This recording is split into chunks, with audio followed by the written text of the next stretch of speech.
1993년부터 2005년까지 가장 좋아하는 운동선수 랭킹 1위, 통상 경기당 득점 역대 1위, NBA 파이널 MVP 6회로 역대 1위. 동시대 수많은 농구왕들이 있었지만 왕들의 왕이었던 전설. 나는 실패를 두려워해 본 적이 없다 라는 명언을 남긴 마이클 조던입니다. 1963년 2월 17일 뉴욕주 브루클린에서 태어난 마이클 조던은 아버지 제임스가 공군에서 퇴역한 뒤 제너럴 일렉트릭 직업훈련학교를 다녀야 했기 때문에 브루클린에 1년 정도 잠깐 머물렀습니다. 마이클은 태어나고 얼마 지나지 않아 고향인 캐롤라이나로 돌아오게 됩니다. 이후 쭉 윌밍턴에서 살았던 조던에게 고향은 브루클린이 아니라 어디까지나 윌밍턴이었습니다. 먼 훗날 윌밍턴에 허리케인이 덮쳤을 때 조던은 20억을 기부금으로 내놓은 사례가 있습니다. 인구 4만 5천의 이 마을에서 고등학교까지 조던이 다녔고, 이런 조던을 뒷바라지한 아버지는 노동자로, 어머니는 캐롤라이나 은행에서 일하며 5명의 자녀를 기릅니다. 부모님의 가정교육은 엄했지만 누구보다 애정이 넘쳤죠. 부모님은 언제나 저를 격려하고 후원하고 도와주셨습니다. 오늘 제가 있기까지 모두 부모님 덕분입니다 라고 마이클은 훗날 이야기합니다.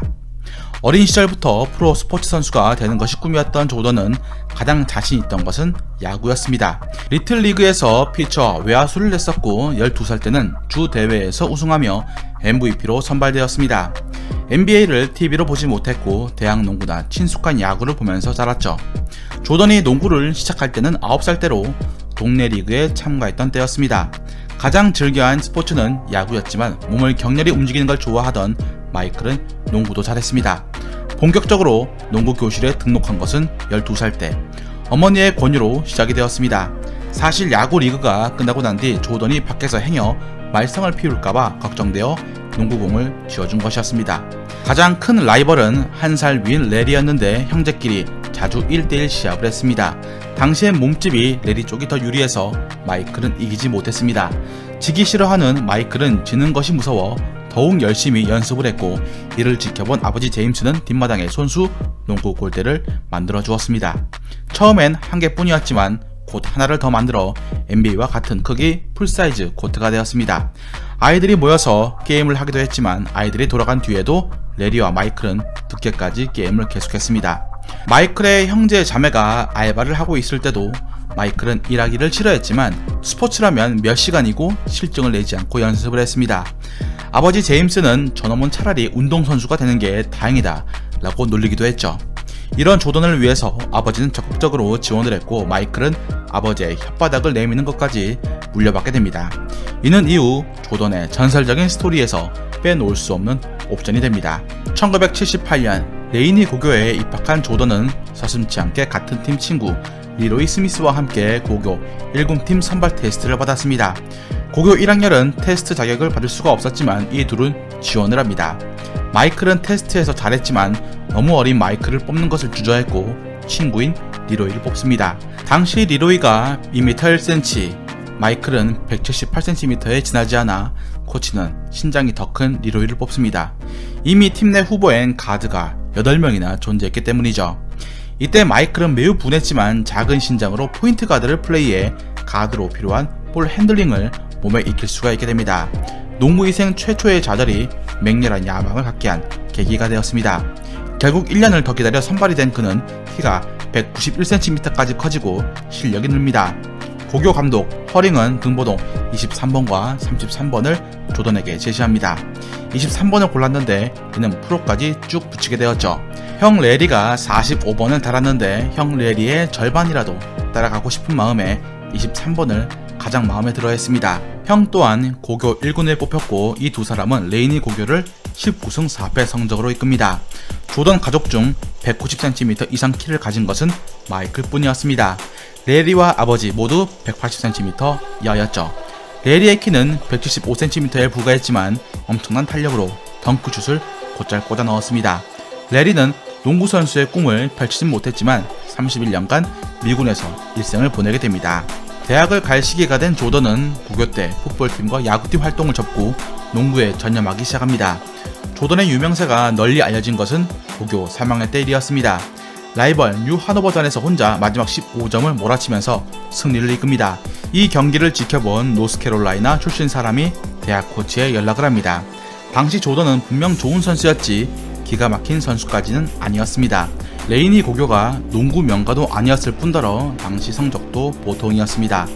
따라서 조던이 노스캐롤라이나 진학을 한 것 자체가 학교 입장에선 경사였습니다. 고교 마지막인 4학년이던 1981년 마침내 조던이 전국에서 손꼽히는 기량의 소유자가 되었습니다. 감독 허링이 방학 동안 조던에게 드리블과 패스를 집중적으로 훈련을 시켰죠. 지독한 근성, 뛰어난 집중력이 그를 연습벌레로 만들었고 농구 하나만 바라보게 했습니다. 고교 4학년 조던이 선수생활 처음으로 40득점을 돌파하는 경우들이 종종 등장하기 시작합니다. 고교 졸업 후 농구로 번성하던 노스캐롤라이나 대학을 가겠다고 선언을 했고 슈퍼루키로 입학, 첫 경기 때부터 선발로 기용되었습니다. 그렇다면 왜 조던이 처음부터 선발이 될 수가 있었던 것일까요? 바로 노스캐롤라이나 대학에서 주최한 농구 캠프에서 조던이 주목을 받았기 때문입니다. 2주 동안 펼쳐진 이 캠프에서 조던과 리로이 스미스가 참가했고 조던은 감독 딘 스미스의 마음을 사로잡았습니다. 이 캠프가 끝날 무렵 조던은 더 이상 무명의 선수가 아니게 됩니다. 신입생이었던 조던은 1982년 패트릭 유잉이 뛰고 있던 조지타운 대학을 상대로 한 NCAA 결승전에서 점프슛을 터뜨립니다. 일약 전국구 스타로 올라선 것이죠. 첫 우승까지 일궈냈고 역대 명승부로도 기록되어 올해 대학 선수까지 선정 최고의 한 해를 보냅니다. 당시 감독 딘 스미스는 조던에게 부족한 수비에 대해서 지적을 했고 수비를 하지 않으면 시합에 쓰지 않겠다고 엄포까지 내놓았습니다. 개인의 능력보다 조직력을 더 중요하게 생각을 한 감독 딘 스미스의 방식은 조던과 충돌을 일으킬 법했지만 조던은 감독을 존중했고 믿고 끝까지 따르기로 합니다. 매일매일 수비 연습에 매진했고 2학년이 되자 미디어 가이드북에 이름을 올립니다. 노스캐롤라이나 대학 역사상 가장 빨리 톱클래스 수비 선수가 된 플레이어라고 말입니다. 훗날 조던이 명예의 전당에 헌액이 될 때 인터뷰에서 딘 스미스 감독의 지도가 큰 힘이 되었다며 가장 존경하는 감독으로 꼽았습니다. 1983년 노스캐롤라이나 대학 농구팀이 전미 1위에 랭크되었지만 토너먼트 2회전에서 그만 인디애나에게 뜻밖의 패배를 당합니다. 인디애나 팀 자체는 약팀이었지만 조던을 전담마크 시킨 인디애나 감독 바비 나이트의 전략과 작전이 먹혀든 것이었죠. 바비 나이트 감독은 조던을 코트에서 몰아내라, 반칙을 범하게 해라 라고 지시했고 조던을 단 13득점에 머물게 하는 기적을 만들어냅니다. 결국 이 경기가 조던의 대학 마지막 경기가 되었습니다. 16강에서 탈락하지 않았더라면 조던은 대학 최고의 괴물이라 불리던 찰스 바클리, 패트릭 유잉, 하킴 올라주원 등과 우승을 놓고 맞대결을 했을지도 모릅니다. 조던은 이후 1년 빨리 프로 입단을 하기 위해서 드래프트에 참가하게 됩니다. 1984년 6월 19일 NBA 드래프트에서 세 번째인 시카고 불스로 지명됩니다. 1순위 지명권을 가진 휴스턴은 하킴 올라주원을 지명했죠. 당시 조던의 재능은 분명 의심이 없었지만 센터 중심으로 돌아가는 농구를 펼친 시기라 조던을 뽑지 않았습니다. 올림픽까지 가서 금메달을 따와 한층 기대를 모은 조던은 슈퍼루키임을 입증합니다. 불스의 코치는 연습 이틀 만에 조던이 심상치 않은 선수임을 느꼈고 2월 15일 경기에선 41점을 올려 보스턴의 전설 레리 버드에게 극찬을 받습니다. 최고의 선수다. 그에겐 불가능이란 없을 것이다. 이처럼 좋은 활약을 펼치자 다른 슈퍼스타와 비교를 안 할 수가 없었고 제2의 줄리어스 어빙이라는 칭찬을 받습니다. 줄리어스 어빙은 뛰어난 점프력과 공중에서 환상적인 움직임으로 농구의 새로운 지평을 연 선수였습니다. 조던의 농구 재능을 알아본 코치 로어리는 신인 조던에게 팀을 제어할 권한까지 부여합니다. 10점 내기 연습 경기에서 조던이 0대8을 뒤집는 신기에 가까운 능력을 선보이자 그를 믿기로 한 것입니다. 이후 이 둘은 8년이 흐르고 상대팀으로 붙게 됩니다. 조던은 45점을 올렸고 경기 종료 전 8점 차를 뒤집는 연속 10득점에 성공을 합니다. 역전을 확정짓는 슛을 성공시킨 후 로어리 감독에게 이렇게 말했습니다. 옛날 생각나지 않습니까, 감독님? 조던의 아버지 또한 로어리 감독에게 감독님 덕분입니다. 당신이 마이클을 이런 슈퍼스타로 만들어 주었습니다. 라고 말했습니다. 시간은 다시 1985년으로 되돌아가 데뷔 1년 차인 조던에게 잊을 수 없는 한 해가 되었습니다. 마이클의 합류로 시카고 불스는 38승 44패를 올리면서 4년 만에 플레이오프에 진출합니다. 본인은 올라주온을 따돌리고 큰 차로 신인상을 수상을 했죠. 득점 리그 3위, 스틸 4위, 그 밖에 리바운드, 도움 등 화려한 성적을 올렸지만 이는 NBA 전설에서 시작에 불과했습니다. 신인 선수가 평균 28.2득점으로 3위를 차지했는데 버나드 킹, 레리 버드에 이어서 3위였습니다. 2019년 NBA 신인 왕을 수상한 루카 돈치치가 평균 21.2득점을 올리고도 평균 득점 순위 20위 안에도 못 들어갔는데 조던의 기록은 그만큼 충격 그 자체였던 것입니다. 이런 괴물 유망주를 놓칠 나이키가 아니었습니다. 아디다스는 애초에 조던에게 손을 내밀지도 않았죠. 신인이던 조던에게 나이키가 지불한 금액은 당시 금액으로 총 28억.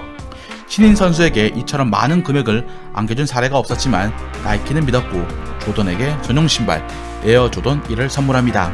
스포츠 패션계에도 광풍이 휘몰아칩니다. 기존의 농구화와 너무나 다른 색깔로 벌금까지 부과되었지만 팬들은 열광했고 엄청난 판매고를 올립니다. 한국에도 에어 조던 인기가 영향을 주었습니다. 1990년 당시 8만원의 비싼 신발이었지만 이 신발을 사기 위해서 많은 젊은이들이 몰려들었습니다. 2년차가 된 조던에게 쏟아지는 기대는 어마어마하게 컸습니다. 하지만 그에게 불운이 찾아왔으니 시즌 3번째 경기 골든 스테이트와의 시합이었습니다. 덩크슛을 하려고 도약하다 그만 착지 때 발을 삐끗합니다. 무려 6주 아웃이었죠. 고등학교, 대학교, 프로를 거쳐오면서 그는 작은 부상이 있어도 시합을 쉰 적이 없었기 때문에 크게 실망합니다. 다행히 복귀 이후 불수는 간신히 플레이오프에 진출합니다. 그러나 상대는 동부 컨퍼런스 챔피언 보스턴 셀틱스. 조던은 1차전에서 49득점, 2차전에서 얻은 점수는 플레이오프 신기록인 63득점이었습니다. 지금도 깨지지 않는 35년이나 묵은 기록입니다. 레리 버드는 인터뷰에서 마치 신이 조던의 모습을 하고 있는 것 같다라며 말했습니다. 이후 마이클의 활약은 엄청났지만 결국 셀틱스를 넘지 못하고 무너지고 말았습니다. 반면 셀틱은 이에 압도적인 포스를 자랑하면서 파이널 우승을 차지합니다. 3년차에 접어들면서 팀은 마이클 조던의 득점력을 이용해야 우승할 수 있다는 것을 알게 됩니다. 개막전 50득점을 비롯해서 8게임에서 50점 이상을 넣었고 40점대 넣은 경기가 38게임이나 되었습니다. 이 시즌 조던의 공격력은 엄청난 화제거리였습니다. 그런 그의 매력을 펼친 것은 덩크슛 콘테스트였습니다. 프리드로우 라인에서 몸을 날려 덩크를 한 것이죠. 이 덩크로 첫 덩크 콘테스트 우승을 차지한 조던은 시즌 37.1득점이라는 득점력으로 첫 득점왕에 오릅니다. 가드로 통산 3000점을 돌파한 첫 번째 사람이 되었고 NBA 최초 200개 이상 스틸과 100개 이상의 블록슛을 한 시즌에 기록한 최초의 선수가 되었습니다. 개인상은 화려했지만 팀은 플레이오프에서 또 셀틱스를 만나 광속으로 탈락을 합니다. 이젠 마이클 조던 외에 다른 선수가 필요한 시점이 되었습니다. 필 잭슨이 합류한 1987-88 시즌 초반엔 수비에 집중하면서 연승을 기록했고 전 시즌 8위로 간신히 플레이오프에 진출했던 것과 달리 이번엔 3위로 진출합니다. 2년 연속 득점왕과 스틸왕이 되었고 시즌 목표인 최우수 수비상도 거머쥐었습니다. 정규 시즌 MVP와 덩크 콘테스트 챔피언을 포함해 단일 시즌 총 5관왕을 받아 이 부분 역대 유일의 선수가 되었습니다. 조던이 그전까진 반인 반신이었다면 신기에 들어섰다고 하는 시점이 바로 이 프로 데뷔 4년차부터입니다. 플레이오프 1라운드 클리블랜드를 상대로 50점, 55점을 올렸고 한 선수가 플레이오프에서 연속으로 50점을 올린 것은 NBA 역사상 처음이었습니다. 그리고 마이클이 불스로 온 이래 처음으로 스카티 피펜과 함께 1회전을 통과합니다. 조던은 프로에 들어온 후 리더 요청을 많이 받았지만 신인이라 하기 싫어했습니다. 그러나 이제 3년차가 되고 프로비라는 중요한 경기에서 팀의 리더가 되어야 했습니다. 디트로이트와의 플레이오프 2차전을 앞두고 팀원들을 초청해 식사를 하면서 분위기를 끌어올립니다. 그리고 2차전에서 디트로이트를 격파합니다. 비록 나머지 경기에서 모두 졌지만 이 한 번의 승리는 조던에게 리더로서의 마음가짐을 가지게 된 중요한 계기가 되었습니다. 한편 당시 디트로이트는 불스를 꺾고 3년 연속 파이널 결승 진출과 함께 최강의 팀으로 군림했습니다. 불스에겐 당연히 타도 디트로이트를 외치며 꼽고 싶은 상대였고 반대로 디트로이트 입장에선 조던만 막으면 불스를 이길 수 있는 상황이었습니다. 따라서 불스는 조던 원맨팀이 아닌 새로운 조력자를 구하기 시작합니다. 1989-90 시즌 마이클은 포지션을 슈팅가드에서 포인트가드로 옮긴 후 리그에서 15개의 도움을 기록하는 등 24경기 중 12경기에서 트리플 더블을 기록합니다. 평균 33.6득점으로 4년 연속 득점왕에 올랐고 두 번째 스틸왕도 차지합니다. 팀도 디트로이트에 이어서 2위를 기록해 플레이오프에 진출했죠. 디트로이트를 다시 만나면 이길 것처럼 보였지만 무려 7차전이라는 혈전 끝에 패합니다. 파이널을 앞두고 무너진 거라 크게 실망도 했지만 조금만 더 하면 디트로이트를 이길 수 있다고 생각을 하면서 우승도 그저 꿈이 아니라고 다짐을 합니다. 벌크업을 통해 다부진 근육을 가지게 된 조던은 피펜 그랜트와 함께 팀의 완성도를 만들어 나갔고 결국 디트로이트를 1990-91 시즌 4대 0으로 이깁니다. 디트로이트라는 거대한 벽을 넘기 위해 자신을 혹독하게 연습벌레로 만들었고 성장하게 됩니다. 첫 파이널에서 매직 존슨이 이끄는 LA 레이커스를 가뿐히 꺾고 불스의 우승을 안기며 조던은 MVP까지 차지합니다. 우승컵을 소중히 껴안고 펑펑 우는 조던의 모습이 공중파를 탔습니다. 특히 승부를 펼친 매직 존슨을 상대로 평균 31점과 11개의 어시스트는 압권이었습니다. 조던은 동료들에게 우승이 확정되자 7년이 걸렸다. 정말 믿을 수가 없다라고 말했고 동료 카트라이트는 조던을 향해서 난 12년이 걸렸어라고 소리쳤습니다. 모두가 아이처럼 기뻐하는 현장이었죠. 숫자 12에 관한 또 하나의 일화가 1990년 당시 조던에게 발생합니다. 흔히 조던의 백넘버는 23번으로 떠올리지만 유일하게 딱 한 번 12번을 달고 뛰었던 경기가 존재합니다. 3월 13일 경기장 라커룸에 도둑이 들어 23번 유니폼이 사라진 것. 이름도 없는 12번 유니폼을 입고 경기에 나선 조던은 이날 49득점을 쏘아 올립니다. 1988년에 조던이 조던 역대 커리어 중 농구 혼자 다 했다라고 본다면 조던의 팀으로 강력한 포스를 내뿜은 것은 이해 1990-91 시즌이었습니다. 1991-92 시즌을 앞두고 혀를 날림거리는 게 전매 특허였던 조던이 마우스피스를 물고 등장을 합니다. 그러나 몇 경기 해본 후 불편해 결국 버렸죠. 당시 NBA에 엄청난 괴물 신인 한 명이 들어오는데 바로 그가 무톤보였습니다. 2m 18cm의 장신인 그는 첫 시즌부터 덴버의 에이스였습니다. 당대 최고의 스타 조던에게 경기 중 당신이 진짜 농구의 신이라면 눈 감고도 넣을 수가 있겠어라고 도발합니다.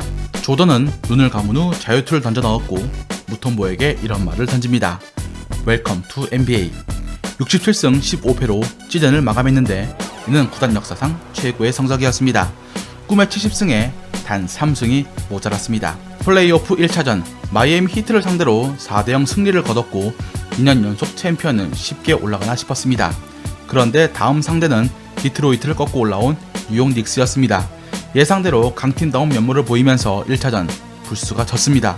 당시 닉스의 주전 선수로 패트릭 유잉, 제이비어 맥데니얼, 제랄드 윌킨스 등이 있었고 식스맨으로 존 스탁스가 조던을 전담 마크했습니다.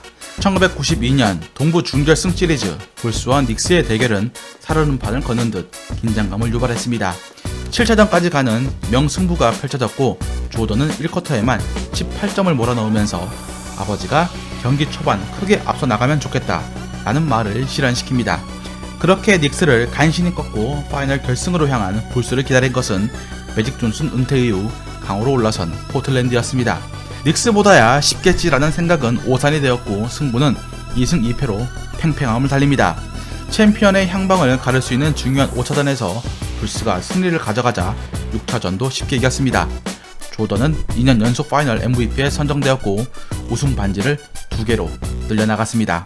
그리고 이어 열린 바르셀로나 올림픽에서 NBA 농구를 전 세계에 알렸고 조던의 위대함도 함께 전파했습니다. 12명에게 고르게 출전 시간을 배분해야 했기 때문에 조던은 평균 14.9득점, 2.4 리바운드를 따냈습니다. 조던의 인기는 엄청났습니다. 일본의 한 기자가 신의 위치에 있는 기분이 어떤가? 라는 질문을 하기도 했습니다. 조던과 드림팀의 인기로 유럽에서 농구 인구가 크게 늘었습니다. 1992-93 시즌 조던은 이에 만약 우승을 하게 된다면 은퇴하겠다고 동료들에게 말했고 팬들의 관심도 크게 집중되었습니다. 시즌이 시작되자 조던은 한 시즌 최다 슛시도를 기록했고 결과는 7년 연속 득점왕에 도달합니다. 체인벌린 이후 최다 연속 득점왕 기록이었습니다. 7년 연속 득점왕 이외에 수비수 베스트에도 함께 오릅니다. 그의 기량은 절정에 달해 포스트 시즌 1, 2라운드에서 단 1패도 하지 않을 정도였습니다. 파이널에서 만난 것은 서부 챔피언 피닉스 선즈였습니다.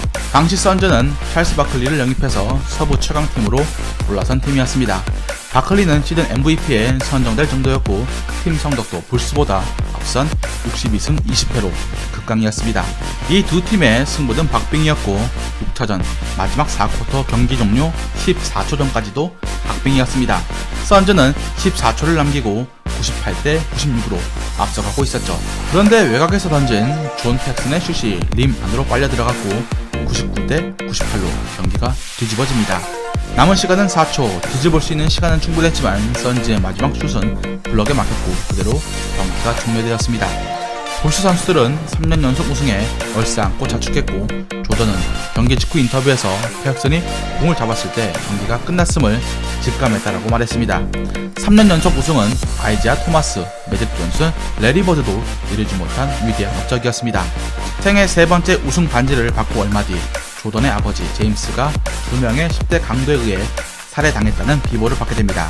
살해 당시 제임스 손에는 아들 마이클 조던이 선물한 NBA 우승 반지 2개가 껴 있었는데 강도는 그것을 훔쳐 달아났습니다. 단순히 에어 조던을 갖고 싶어서였습니다. 나중에 강도는 잡혔고 아버지는 교회 묘지에 안장되었습니다. 아버지는 자신의 가장 친한 친구이기도 했고 농구 선수가 된 것도 아버지의 격려가 컸던 터라 충격에 빠진 조던은 인터뷰에서 아버지와 관련 없지만 농구에 흥미를 잃었다며 은퇴를 돌연선언을 합니다. 조던의 인생 전체에서 부모님의 가르침은 늘 절대적이었다고 말할 수가 있었죠. 1993년 10월 6일 전 세계는 충격에 휩싸입니다. 그리고 그는 시카고 화이트삭스 산하 마이너 야구팀으로 들어갑니다. 94 시즌 시작 전 농구공이 아닌 야구 방망이를 든 조던의 모습을 취재하고자 250명의 기자가 몰립니다. 하지만 농구에선 에어 조던이었지만 야구에선 에러 조던이었을 정도로 국내 1100전에서 치명적인 실책을 저질렀습니다. 주루는 훌륭했지만 타격은 15타석 1안타에 그칩니다. 야구에서 저조한 성적을 거두고 있던 조던과 달리 불스는 피펜을 중심으로 55승 27패 호성적을 거두고 있었습니다. 뉴욕 닉스에게 7차전에서 무릎을 꿇으며 4년 연속 우승의 꿈은 물거품이 됩니다. 야구 선수로 한 해를 더 보내고자 했던 조던은 급작스럽게 선수들의 파업으로 시즌이 중단될 위기에 처합니다. 더 이상 필드에서 조던의 모습은 볼 수가 없었고 1995년 3월 18일 NBA 복귀를 발표합니다. 조던에게 야구를 왜 했냐고 농구나 하지 라고 많은 이들이 지금도 말합니다. 조던은 야구를 하는 동안 마이너리그에서 한 달에 150만원을 받아가며 야구를 하는 선수들의 열정을 보았습니다. 이는 농구에 더 큰 열정을 가지고 복귀하는 힘이 되었습니다. 복귀 당시 성명서에는 짧은 한 줄이 쓰여졌는데 그것이 바로 I am back이었습니다. 조던이 농구로 돌아왔습니다. 그가 돌아오자 농구에 엄청난 열풍이 불었습니다. 한 케이블 방송은 24시간 내내 그의 특집을 틀었고 조던의 새 유니폼 45번은 순식간에 2,000장이 팔려나갔습니다. 조던이 합류하던 시점은 불스가 34승 31패를 기록하던 중이었습니다. 첫 번째 경기에선 비록 부진했지만 점점 폼을 끌어올려 소속팀이 플레이오프에 진출할 수 있도록 공헌합니다. 1라운드 샬럿 호네츠를 가볍게 이기고 2라운드에서 맞이한 팀은 올랜도 매직.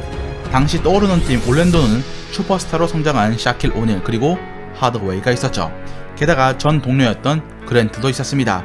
이 시리즈에서 조던은 다시 23번으로 돌아왔지만 팀은 패하고 말았습니다. 1989-90 시즌 이후 플레이오프에서 무너진 것은 처음이라 조던은 큰 충격을 받아 여름 휴가를 반납하고 열심히 연습합니다. 동부 최강으로 올라선 매직을 잡기 위해선 골밑 싸움에 능한 리바운더가 필요했습니다. 따라서 불스는 데니스 로드맨을 데려왔습니다. 문제아였지만 리바운드 실력만큼은 그 누구도 따라가지 못했습니다. 1995-96 시즌 다시 왕조를 재건하기 시작, 불스는 반드시 우승하겠다는 일념하에 새로운 각오를 가졌습니다. 시즌이 시작되고 조던은 예전의 기량을 찾았으며 피펜도 절정이었습니다. 거기에 더불어 토니 쿡 코치, 로드맨도 눈부셨습니다. 조던 원맨팀은 이제 아니었고 상대팀은 수비하기 어려운 상황에 놓였습니다. 조던을 앞세운 불스는 시즌 72승 10패를 기록해 마의 첫 70승 고지를 돌파한 첫 팀이 되었습니다. 이때 조던은 정규 시즌 MVP가 되었으며 잃었던 자존심을 회복할 수가 있게 됩니다. 이제 남은 건 챔피언 트로피. 철옹성으로 무장한 불스는 히트, 닉스를 넘어 작년의 아픔 올랜도를 다시 만납니다. 불스는 올랜도 매직까지 격침시키고 결승에서 시애틀과 조우합니다. 시즌 무려 64승을 챙긴 팀으로 숀 캠프라는 최고의 스타를 보유하고 있었습니다. 그 그 외에도 게리 페이튼, 슈램프, 허시 포킨스 등 좋은 전력을 보유한 팀이었죠. 하지만 파이널에서 로드맨이 빠르게 짧은 점프와 끈질긴 몸싸움으로 공을 잡아냈고 등 부상에 시달린 조던의 빈자리를 메꿉니다. 평균 득점은 비록 낮았지만 6차전에서 우승을 확정짓고 공을 껴안아 코트에 쓰러져 있는 조던의 모습은 이후 많이 회자되었습니다. NBA 대표하는 조던이 그렇다면 받은 연봉이 얼마일까요? 데뷔 첫 해부터 1억 연봉을 받았던 조던은 1996년까지 매년 평균 45억 정도의 연봉을 받았습니다. 지금 보면 사실상 봉사에 가까운 금액이라고 생각을 할 수 있지만 저 금액이 리그 최고 수준이었습니다. 1997년 재계약에서 무려 8배가 오른 360억의 새 연봉을 체결합니다. 조던 혼자 팀 연봉 9위의 이름을 올렸을 정도였죠. 조던이 살면서 평생 모은 돈은 약 2조 원, 연봉은 이 중 20분의 1도 안 되는 돈이었습니다. 농구 왕제 조던을 시기하거나 질투하는 선수들도 굉장히 많아졌습니다. 밴쿠버의 데릭 마틴은 경기 중 조던에게 우리 박살낼 거라며 라고 조롱하자 조던은 4쿼터 6분 동안 19점을 꽂아 넣으며 경기를 역전시킵니다. 조던은 앉아있던 밴쿠버의 데릭 마틴에게 입 좀 닥쳐라 새끼야 라고 말을 했습니다. 점자는 조던이어도 당한 만큼 돌려주는 호기가 있던 사람이었습니다. 1996-97 시즌 들어서도 불스의 위용은 사그라들지 않아 69승 13패라는 고승률을 거뒀고 조던은 득점왕에 오릅니다. 44경기에서 30득점 이상을 기록했지만 아쉽게도 정규 시즌 MVP는 유타 재즈의 칼 말론이었습니다. 파이널까지 진출한 불스가 만나게 된 팀이 아이러니하게도 재즈였는데 칼 말론 이외에도 위대한 선수 50위에 선정된 존 스타턴도 건재했습니다. 1차전 마지막 공격에서 조던은 재즈의 수비수 러셀을 제치고 중거리 슛을 성공시켰고 이는 버저비터가 되었습니다. 불스는 극적인 승리를 발판으로 해 재즈와 명승부를 펼칩니다. 5차전에서 조던은 독감에 걸려 최악인 상태였지만 37점을 올렸고 불스는 90대 88의 극적인 승리를 거두었습니다.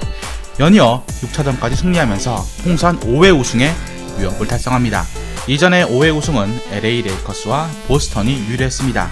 당연히 파이널 MVP는 조던에게 돌아갔지만 인터뷰에서 이 상을 피펜과 함께 나누고 싶다며 그는 이 상을 받을 자격이 있다라고 겸손함을 보였습니다.